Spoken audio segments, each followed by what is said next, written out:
दोस्तों, बहुत समय पहले की बात है। एक राज्य हुआ करता था जिसमें सारी प्रजा बहुत ही सुखी और बहुत ही संपन्न थी। वहां का राजा भी बहुत अच्छा था। अचानक से एक दिन राजा बीमार पड़ता है और उसकी मृत्यु हो जाती है। दुख की बात यह भी थी कि उसका कोई संतान नहीं था, कोई उत्तराधिकारी नहीं था। राजा की मृत्यु के बाद वहां की प्रजा सोचती है कि अगर राज्य हमारा खाली रहता है तो इस पर कोई भी दूसरा राजा आक्रमण करके अधिकार कर सकता है और हम लोगों की सुख और शांति बर्बाद हो सकती है। तो ऐसे में उन लोगों ने निश्चय किया कि किसी व्यक्ति को हम राजा बनाएं जो हमारे राज्य की अच्छे से देखभाल कर सके। लोगों ने बहुत खोजा, बहुत ढूंढा, उन्हें कोई मिला नहीं। अचानक से उनकी नज़र पड़ जाती है एक फकीर पर। वो लोग देखते हैं कि वो गाता हुआ मस्त चला जा रहा है।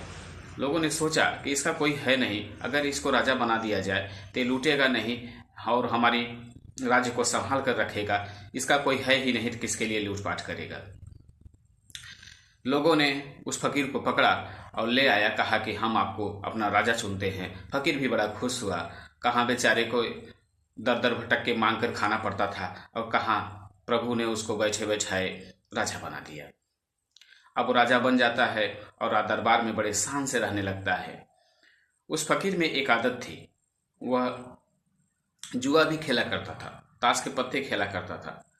और कुछ दिन बीतता है, बड़े मौज से रह रहा होता है। राज्य के लोग भी आराम से रह रहे होते हैं। सहसा एक दिन होता है कि पड़ोस के राजा को खबर लगती है कि वहां पर एक फकीर को राजा बना दिया गया है।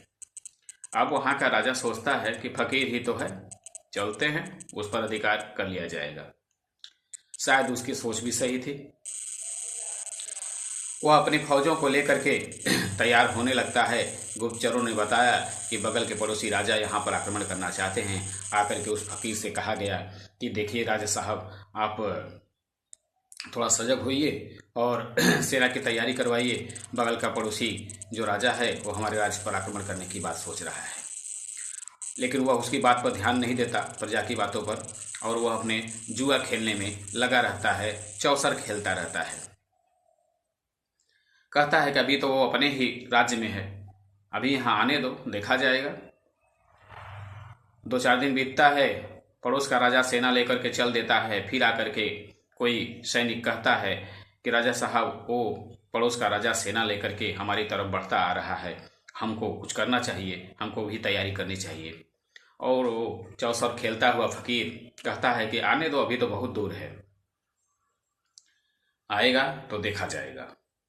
और उसके बाद होता है कि 2 दिन में वो पड़ोस का राजा पूरी सेना लेकर के पूरे नगर को घेर लेता है और आक्रमण कर देता है।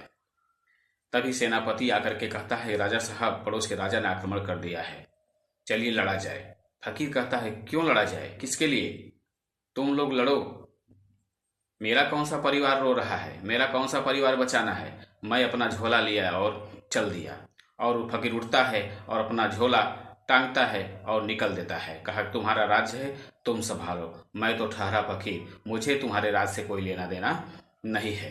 दोस्तों, हो न हो कि कहीं ऐसा जो पहले हुआ है वर्तमान में भी हो जाए। इसलिए आप लोग भी थोड़ा समझदार बनिए और समझिए समय के इशारे को। धन्यवाद।